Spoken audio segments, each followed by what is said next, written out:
Liabilities and duties of trade union. तो सबसे पहले अपन ड्यूटीज़ देखते हैं, बाद में लाइबिलिटीज़ देखेंगे।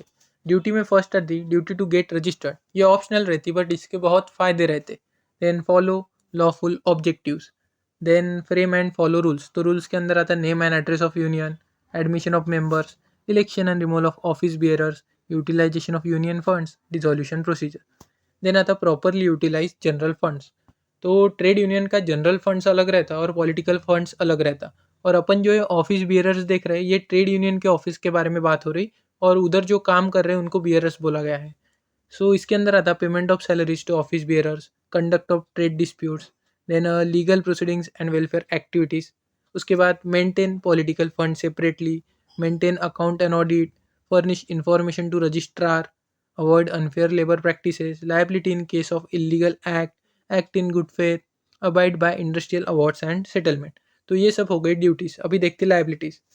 सो क्रिमिनल लाइबिलिटी रहती है, उन पे सिविल लाइबिलिटी रहती है, and liability for general funds.